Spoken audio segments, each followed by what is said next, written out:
Bueno, este es contenido que transforma. Este lugar es donde creamos las historias, le damos un poquito de sentido a todo lo que Dios ha puesto, ¿verdad?, en nuestras manos. Bendecimos la vida de cada uno de ustedes y es para nosotros muy importante que sepa que todo lo que hacemos lo hacemos para glorificar y exaltar el nombre del Señor y para poder bendecir tu vida de una forma muy especial.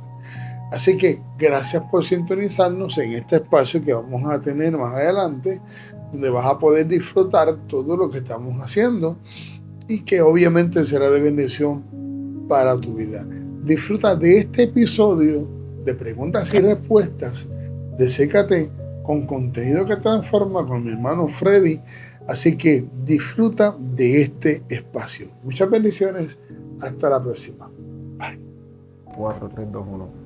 Esto es contenido que transforma y vamos a estar hablando a qué se dedica este canal. Aquí tenemos al pastor Yamil González, que va a estar con nosotros.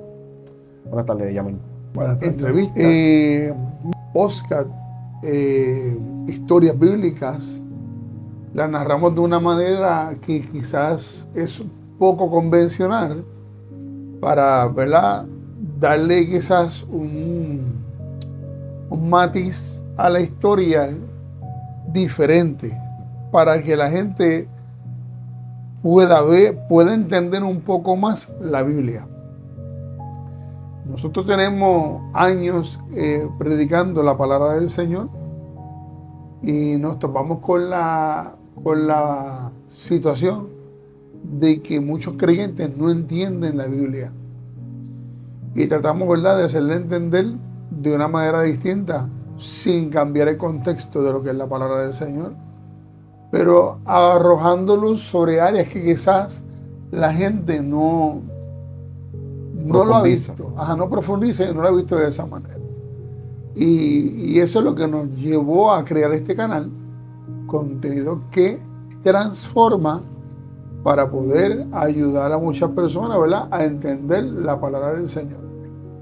Pues yo tengo aquí preparado unas preguntas, son poco convencionales, se habla muy poco de ellas y pues quisiera que usted profundice un poquito y nos explique a personas como yo que llevan poco tiempo congregados en la iglesia y que tenemos esa duda siempre de qué es Dios, cómo trabaja con nosotros, cómo Jesucristo cambió las vidas más allá de lo que nosotros podemos ver ahora en este nuevo siglo, este nuevo amanecer que estamos viendo todo el tiempo. Ya las tengo aquí preparadas para que me vayas profundizando un poco para que la gente que no entiende pueda entender más allá de lo que es una religión y de lo que es una iglesia congregada y pensando siempre con Dios en nuestro corazón. Amén. Las tengo. La primera dice: ¿por qué muchos cristianos hablan de fe, pero pocos hablan de cómo lidiar con el silencio de Dios? Muy buena pregunta. El silencio de Dios, partiendo de esa última expresión de la pregunta, no se debe de interpretar como que Dios no está hablando. Muchas veces ese silencio de Dios lo que significa es que Él está trabajando en unos procesos de nuestra vida que muchas veces necesitan más ser evidenciados con acciones y con hechos y con palabras. Dios no necesariamente necesita hablarnos para mostrarse a nuestra vida, porque Dios lo puede hacer de distintas maneras y puede utilizar distintos mecanismos. Ahora, partiendo de esa pregunta que me estás haciendo, al principio tocabas un tema. ¿Cuál era? De la pregunta. Dice: ¿por qué muchos cristianos hablan de fe, pero pocos hablan de cómo lidiar con el silencio de Dios? Exacto. La fe no es otra cosa que creer. Por ejemplo, vamos a ponerte un ejemplo hipotético. Bíblicamente, cuando Jesús llega a casa el principal de la sinagoga, Jairo lo recibe en el camino. Jesús se baja de la barca e inmediatamente aparece Jairo en el camino. Y Jairo lo aborda con el problema de su hija que acaba de morir y apenas tiene 12 años de vida esa niña. Jairo lo aborda y sin embargo en el camino aparece uno de la casa de Jairo diciéndole a Jairo, tu hija se murió. Jesús, en ese momento, Jesús le dice, tranquilo, yo estoy aquí. ¿Ve? Ahora, podemos ver ahí que ahí no, en ese momento no hay un milagro. Todavía. Jesús va camino a casa de Jairo. O sea, todavía el milagro no se había manifestado.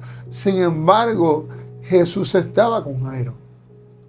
Lo que te quiero decir con esta historia es que muchas veces pensamos, decimos, se habla de fe, pero hay un silencio sucediendo ahí entre esa casa y Jairo buscar a Jesús. Hay un silencio, no hay una acción. Sin embargo, nosotros interpretamos la inacción de Dios como un silencio. O sea, en pocas palabras, que uno piensa que con el pasar del tiempo uno camina y camina y tiene tropiezos y que Dios no está con nosotros porque no lo podemos interpretar de la manera que uno quiere. Es correcto. Pero la realidad es que siempre está con nosotros. Siempre está y siempre está trabajando en los procesos. Lo que pasa es que nosotros estamos en un tiempo donde todo lo queremos a estilo microondas. Tocamos un botón y ya se cocinó. Y en la fe no funciona de esa manera. La fe tiene un propósito. Y todo propósito tiene un proceso. ¿Cómo nosotros como personas podemos interpretar la fe? Bueno, la fe es la certeza de lo que se espera y la convicción de lo que no se ve. Eso significa que tarde que temprano se va a manifestar todo lo que tú crees, todo, aún tus temores, aún tus miedos. Hay gente huyéndole a un problema y sin embargo más adelante ¡pam!, cae en ese problema. ¿Por qué? Porque le cree tanto en ese temor que el temor le llega, que la situación le llega, que el problema le llega, porque tú todo lo atraes, todo. Entonces, en vez de estar muchas veces encerrado en una situación, es mejor abrirnos y tener fe y esperar y creer en que eso que estamos pidiendo se va a manifestar en nuestra vida. Ok, tengo otra pregunta muy profunda. ¿Cómo distinguimos entre la voluntad de Dios y nuestros propios deseos disfrazados de distracción divina? ¿Cómo podemos ver si viene de Dios o viene del mundo? Bueno, en pocas palabras. Todo lo que viene de Dios hace un bien. Hace un bien. Romanos 8:28 dice, todas las cosas ayudan a bien. Esto es, a los que conforme a su propósito han sido llamados. Eso significa que para el creyente que ora, que busca, que tiene relación con Dios, que tiene comunión con Dios, las cosas que pasan en su vida, por más difícil que sea, las relaciona con algo de Dios. Entonces, yo no me puedo desesperar. El mundo tiene que ver para creer. En este tiempo, sí. Sí, pero el creyente no puede operar en eso. El creyente tiene que creer para ver. Es distinto. El mundo ve para creer y el cristiano tiene que creer para ver. Es distinto. Entonces, y la pregunta es bastante profunda. Sí. Pero la realidad es que a la medida que tú te metas más con Dios, en oración, en búsqueda, en consagración, tú vas a ver a Dios obrar de diferentes maneras. No siempre Dios va a usar o va a utilizar una sola vía para hablar a nuestra vida. Utilizará también aún momentos difíciles. Porque yo no puedo pensar que como creyente que soy, como pastor que soy, como bien hablábamos antier, a nosotros los pastores nos ponen un estereotipo de que somos demasiado espirituales y que nosotros no corre sangre por nuestras venas. Pensamos en que ustedes se santifican tanto al punto de que no van a tener problemas, y no es así. No es así. Tenemos tantos problemas como cualquier persona. Ahora, eso no me hace más, tampoco me hace menos. Lo que nos diferencia, y siempre lo he dicho, lo que nos diferencia a nosotros es el encargo que tenemos, la responsabilidad. Pero somos tan humanos como cualquier persona. Tengo otra. ¿La iglesia moderna está formando discípulos o simplemente asistes a servicios religiosos?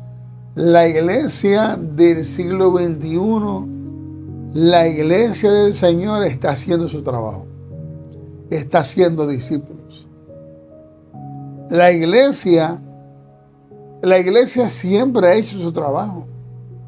La iglesia hay dentro del nombre iglesia,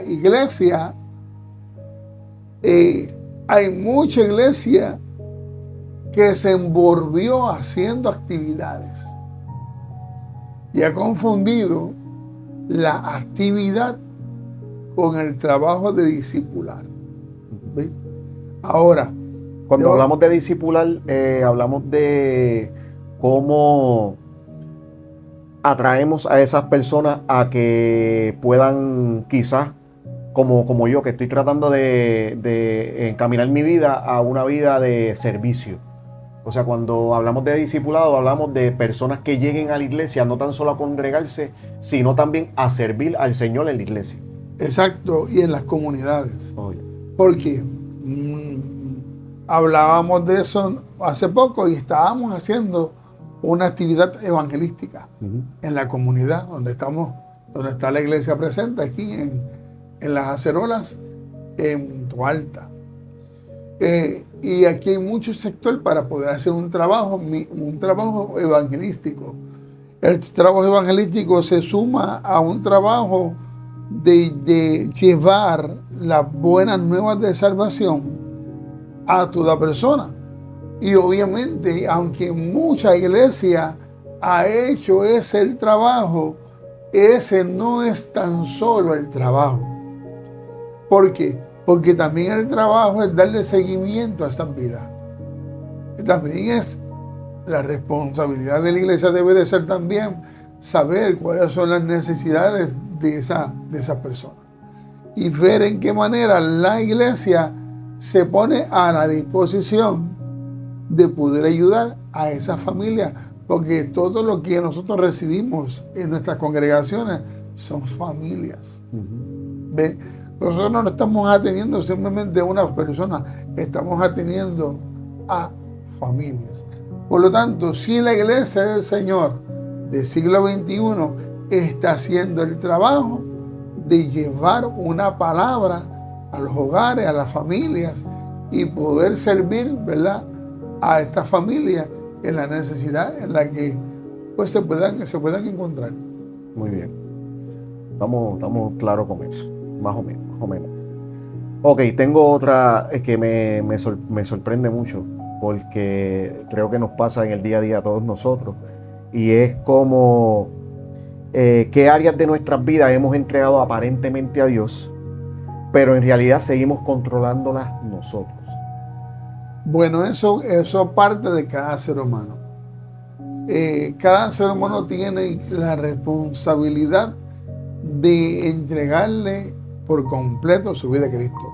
Nosotros no podemos entrar en ámbitos de abarcar decisiones de cada cual porque no nos corresponde.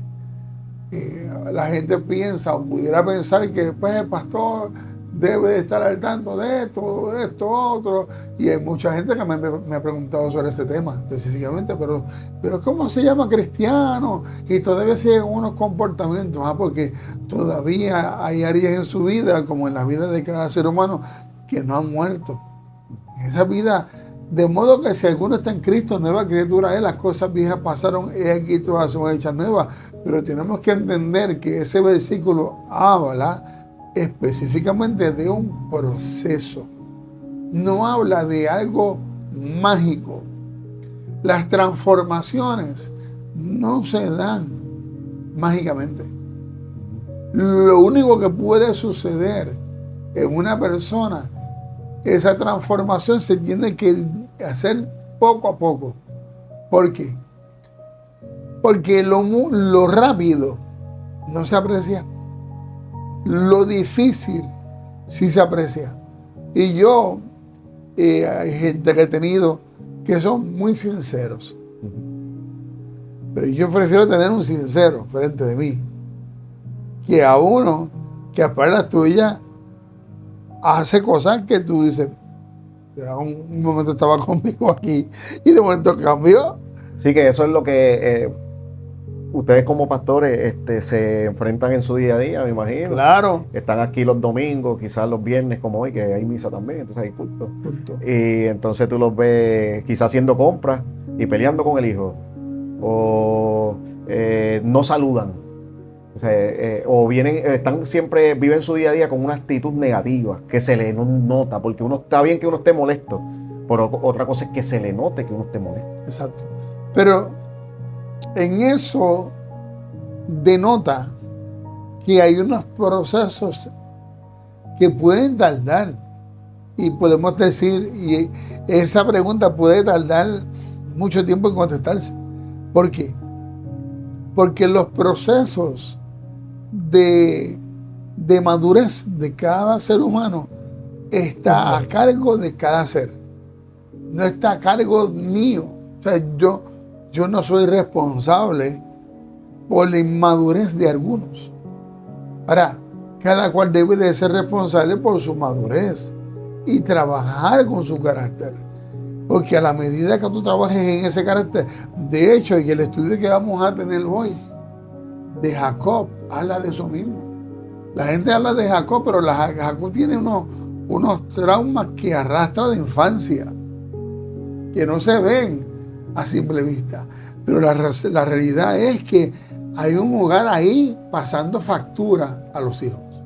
Entonces, ahí también tú tienes que ver la madurez de la persona. Hay personas que hablan y manejan su vida desde la herida. ¿Ve? Desde el pasado. Desde el momento, desde lo que me hicieron. Pero no de lo que son ahora. ¿Ve? Entonces, esos procesos se tardan. Pero cada cual es responsable de sus procesos. El pastor, en todo caso, lo que puede hacer con una persona así es orar por ella, ayudarle a orar. Pero tampoco es que mi oración vaya a cambiar todo de una persona. ¿Ve? Yo digo que la oración más efectiva es la que uno puede hacer por uno mismo y darse de cuenta de las situaciones que tiene en su vida y cómo puede mejorarlas si toma una mejor decisión.